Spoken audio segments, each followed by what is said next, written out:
দেশের দক্ষিণ পূর্বাঞ্চলে গত কয়েকদিনের ভারী বৃষ্টিপাত এবং পাহাড়ি ঢলে ডুবেছে ৮টি জেলা। ফেনী, কুমিল্লা, চট্টগ্রাম, খাগড়াছড়ি, নোয়াখালী, মৌলভীবাজার, হবিগঞ্জ ও ব্রাহ্মণবাড়িয়ায় পানিবন্দী হয়ে পড়েছে ৪,৪০,৮৪০টি পরিবার।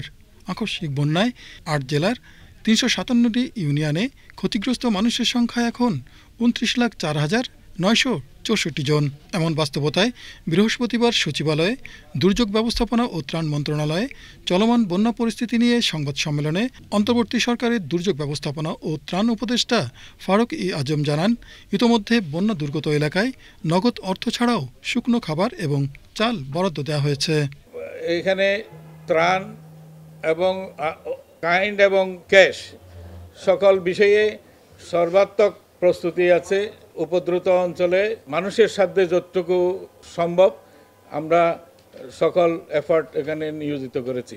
বন্যা কবলিত এসব জেলাগুলোতে স্থানীয় প্রশাসনের পাশাপাশি সেনাবাহিনী, নৌবাহিনী ও বৈষম্যবিরোধী ছাত্র আন্দোলনের সমন্বয় সহ স্বেচ্ছাসেবকদের সম্মিলিতভাবে বন্যার্তদের সেবায় কাজ করার নির্দেশ দেওয়া হয়েছে। সেখানে সেনাবাহিনী, নৌবাহিনী, কোস্টগার্ড এবং অন্য সকল স্বেচ্ছাসেবী সংগঠন যেগুলি দুর্যোগ পরিস্থিতিতে ত্রাণ মন্ত্রণালয়ের সাথে কাজ করে, ডিজাস্টার ম্যানেজমেন্টে কাজ করে, তাদের সবাইকে নিয়োজিত করা হয়েছে। সংস্কার আন্দোলনের যে সমস্ত ছাত্রবৃন্দরা ছিলেন তারাও উদ্ধার তৎপরতার সাথে যুক্ত হয়েছে। সার্বিকভাবে সরকার চেষ্টা করছে যাতে মানুষের জীবন এবং জানমাল, গবাদি পশু ইত্যাদি রক্ষা করা যায়। বন্যা কবলিত এলাকায় ক্ষতিগ্রস্তদের জন্য খোলা হয়েছে আশ্রয় কেন্দ্র। সেই সাথে চিকিৎসা সেবা নিশ্চিত করতে কাজ করছে মেডিকেল টিম। এ পর্যন্ত আমাদের ৮টা জেলাতে মোট ৪৪৪টি মেডিকেল টিম কাজ করছে। তাছাড়া পানিবন্দী এবং ক্ষতিগ্রস্ত লোকদের জন্য আশ্রয় কেন্দ্র খোলা হয়েছে ১,৫৩৪টি।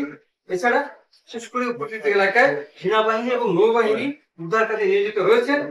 এই কয়েকটি জেলায় মোট বরাদ্দ পরিমাণ হচ্ছে ১,৮২,০০০ তাৎক্ষণিক দেওয়ার জন্য, এবং চাল হচ্ছে ১৩,৬৫০ মেট্রিক টন। এদিকে শেষ খবর পাওয়া পর্যন্ত আগামী ২৪ ঘন্টায় উত্তর পূর্বাঞ্চলের আশপাশে ভারী বৃষ্টিপাতের প্রবণতা কমে আসতে পারে। সেই সাথে মৌলভীবাজার ও হবিগঞ্জের বন্যা পরিস্থিতির উন্নতি হবে বলে আভাস দিয়েছে আবহাওয়ার পূর্বাভাস। শেখ আলী, বাংলাদেশ টেলিভিশন।